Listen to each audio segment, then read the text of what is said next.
हाय दोस्तों, मैं डॉक्टर आई अंसारी आपके अपने इस यूट्यूब चैनल में आपका बहुत बहुत स्वागत करता हूं। दोस्तों, आज मैं इस वीडियो में जो है साइप्रोहेप्टाडिन के बारे में बताऊंगा।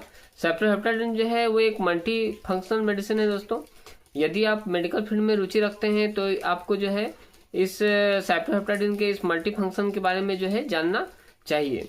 तो आज मैं इस वीडियो में जो है इस जो मेडिसिन है जो साइप्रोहेप्टाडिन है उसके मल्टी फंक्शन के बारे में तो बताऊंगा ही, साथ ही इसके बारे में और भी बहुत सी जानकारी दूंगा, जैसे कि साइप्रोहेप्टाडिन किस क्लास का मेडिसिन है, इसके मैकेनिज्म ऑफ एक्शन के बारे में यानी इसके वर्क के बारे में, इसका यूज जो है किस किस कंडीशन में किया जा सकता है, इसके जो है डोजिंग इन्फॉर्मेशन के बारे में, side effects, in strength, precaution, contraindications, drug interactions और साइप्रोहेप्टाडिन के बारे में जो है लोगों द्वारा पूछी जाने वाली कुछ कॉमन सवालों के बारे में और जो है कुछ मिथ के बारे में यानी कुछ गलत नॉलेज के बारे में, इस साइप्रोहेप्टाडिन के बारे में, ये सब के बारे में जो है बताने वाला हूँ।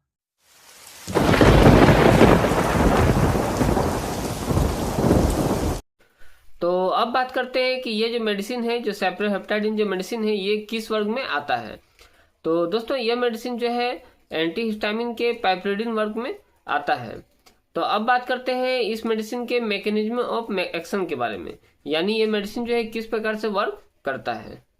तो दोस्तों, ये मेडिसिन जो है ये हिस्टामिन H1 रिसेप्टर को जो है ब्लॉक कर देती है, जिससे पेशेंट को जो है sneezing, runny nose, watery eyes और जितना भी माने रेसेस, जो भी एलर्जी कंडीशन जो हो रहे हैं पेशेंट को, वो सबसे पेशेंट को जो है रिलीफ मिल जाता है। इसके अलावा ये मेडिसिन जो है सेरोटोनिन रिसेप्टर को भी ब्लॉक कर देती है, जिससे पेशेंट का जो है भूख जो है वो बढ़ जाता है। इसके अलावा इस मेडिसिन में जो है सेडेटिव एवं एंटी कोलिनर्जिक इफेक्ट भी जो है होता है। तो ये मेडिसिन का दोस्तों मल्टीपल वर्क होता है, इसलिए इसका यूज भी जो है मल्टीपल यूज इसका किया जाता है, क्योंकि इसका जो है मल्टीपल वर्क होता है, मल्टीपल फंक्शन होता है इस मेडिसिन में। तो आइए जानते हैं कि इस मेडिसिन का जो है किस किस कंडीशन में यूज किया जा सकता है। तो दोस्तों, इस मेडिसिन का यूज जो है, इसका जो सबसे अधिक यूज जो है पेशेंट के भूख को बढ़ाने के लिए किया जाता है। यानी यदि किसी पेशेंट को भूख नहीं लग रहा है, वो खाना जो है प्रॉपरली नहीं खा पा रहा है, तो ऐसे कंडीशन में इसका यूज किया जाता है ताकि वह जो है प्रॉपरली खाना खाए। इसके अलावा इसका यूज जो है एलर्जिक कंडीशन जैसे कि स्नीजिंग, वाटरी आइज और रेसेस, इस टाइप का जो भी एलर्जिक कंडीशन है, उस एलर्जिक कंडीशन को भी जो है ठीक करने के लिए इसका यूज जो है किया जा सकता है। एसिटाइल कोलिन नाम का एक न्यूरोट्रांसमीटर होता है, जिसको ये मेडिसिन जो है ब्लॉक कर देती है, जिससे क्या होता है कि जो भी मतलब नर्व इम्पल्स ट्रांसमिशन जो एसिटाइल कोलिन की वजह से जो भी हो रहा था, वो जो है रुक जाता है, स्टॉप हो जाता है। तो इस तरह जो है ये मेडिसिन जो है एक कह सकते हैं कि एंटी कोलिनर्जिक के रूप में भी जो है काम करने लगती है। इसलिए हर वो कंडीशन जिसमें न्यूरोट्रांसमीटर को ब्लॉक करने का जरूरत पड़ता है, वहां पर इस मेडिसिन का यूज जो है किया जा सकता है। जैसे कि कहाँ कहाँ पर न्यूरोट्रांसमीटर को ब्लॉक करने की जरूरत पड़ सकता है, तो जैसे कि अगर ओवर एक्टिव ब्लैडर है, पेशेंट को ओवर एक्टिव ब्लैडर का अगर दिक्कत है, तो वहां पर क्या होगा, तो वहां पर जो है न्यूरोट्रांसमीटर को ब्लॉक करने का जरूरत पड़ता है ताकि पेशेंट को जो डिस्कम्फर्ट फील ना हो। इसके अलावा इरिटेबल बाउल सिंड्रोम में जो होता है इरिटेबल बाउल सिंड्रोम, उसमें पेशेंट को जो है स्पाज्म होता है, उसके पेट के जो एब्डोमेन के जो सॉफ्ट टिश्यू है उसमें स्पाज्म होता है, तो वहां पर भी जो है न्यूरोट्रांसमीटर को ब्लॉक करने की जरूरत पड़ता है।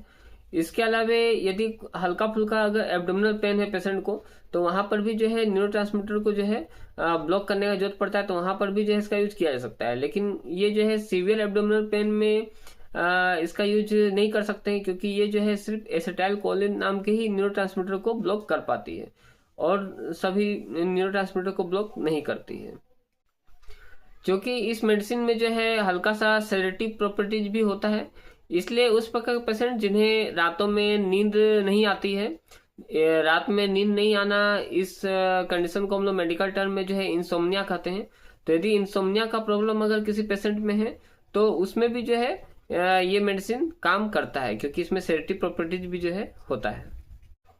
तो अब बात करते हैं इस मेडिसिन के डोज के बारे में। इस मेडिसिन का डोज एक एडल्ट के लिए 4 mg एक दिन में 3 बार तक दे सकते हैं। जरूरत पड़ने पर आप इसको एक दिन में 4 बार तक भी दे सकते हैं। और यहाँ पे एक चीज ध्यान रखिएगा कि इसका जो डोज है वो 0.5 mg पर kg पर डे से अधिक नहीं होना चाहिए। कहने का मतलब है कि यदि पेशेंट जो है उसका वेट जो है यदि 50 kg है तो इस मेडिसिन का डोज जो है 0.5 इंटू 50 इजिकल टू 25 mg पर kg पर डे के 25 mg एक दिन में जो है 25 mg से अधिक नहीं होना चाहिए।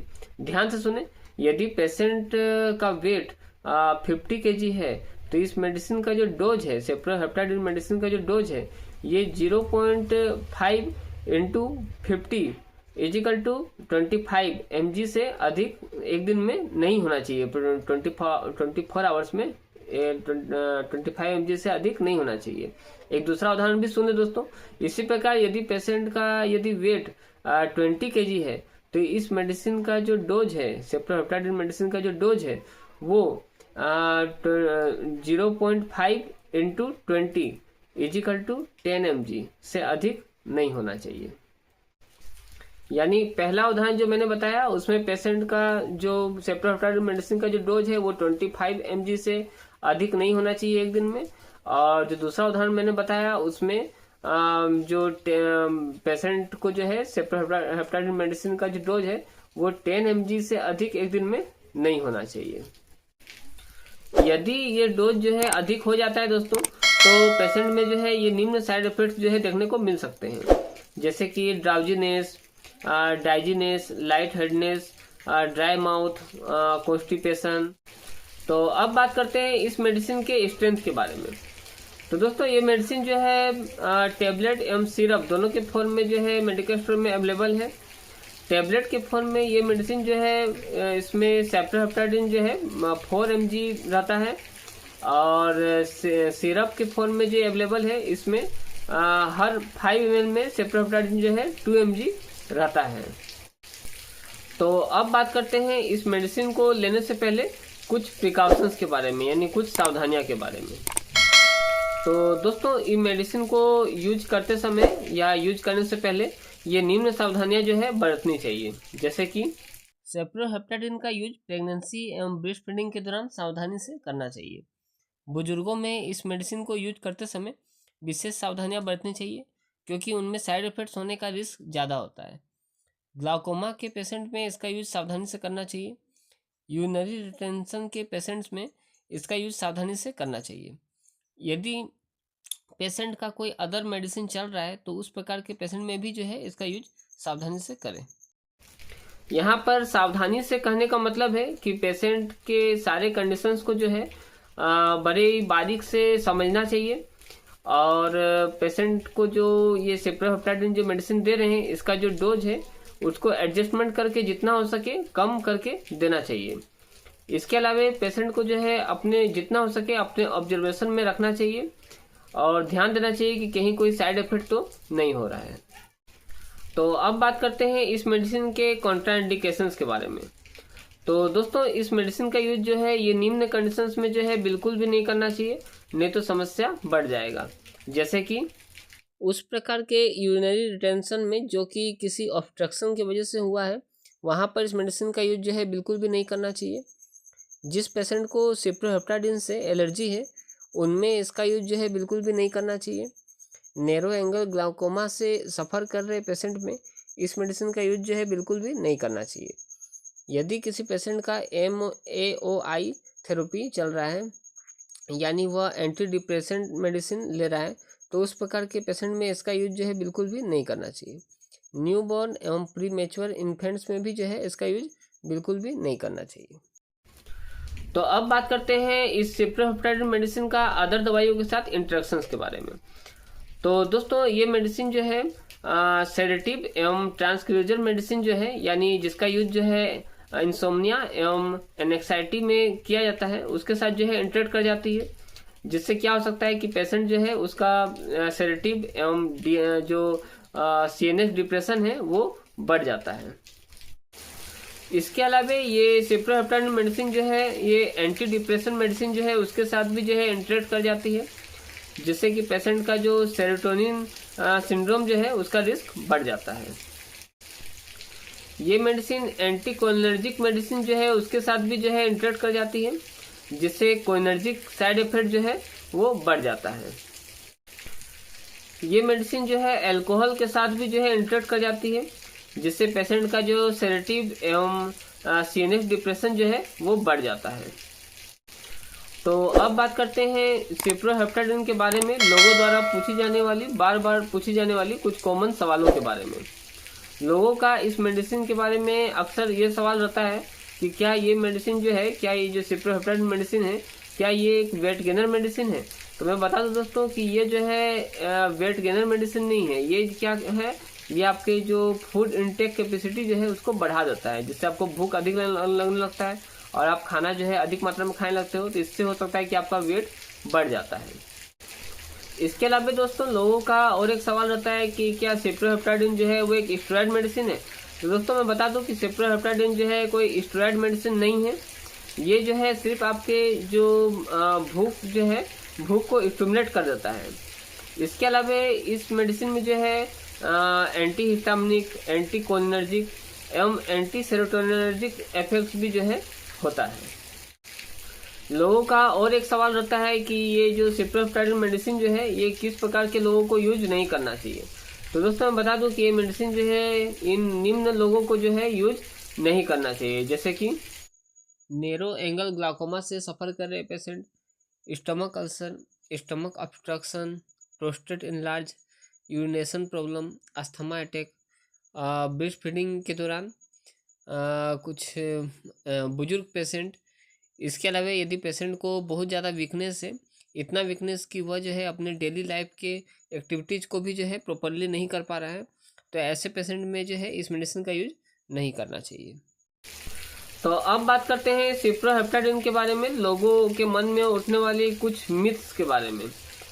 तो दोस्तों मैं बता दूं कि लोगों के मन में अक्सर ये मिथ है कि सिप्रोहेप्टाडिन जो है सिर्फ एक भूख को बढ़ाने वाली मेडिसिन है।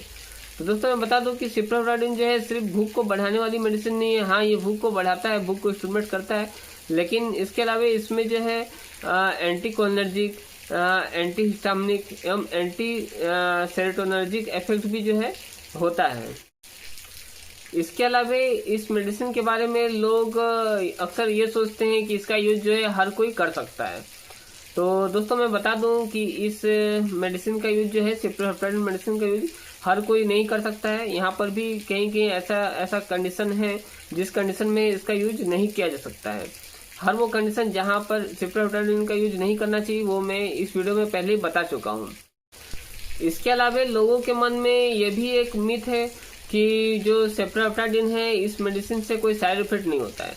तो दोस्तों मैं बता दूं कि इस मेडिसिन का, जैसा कि मैं इस वीडियो में डायरेक्शन आप लोग को बताया हूं, यदि उस डायरेक्शन को यदि आप लोग फॉलो नहीं करते हो तो इसमें जो है कुछ साइड इफेक्ट भी देखने को मिल सकते हैं, जिसमें सबसे अधिक जो कॉमन साइड इफेक्ट है वो यही है ड्राई माउथ, डाइजीनेस, लाइट हेडनेस, कॉन्स्टिपेशन।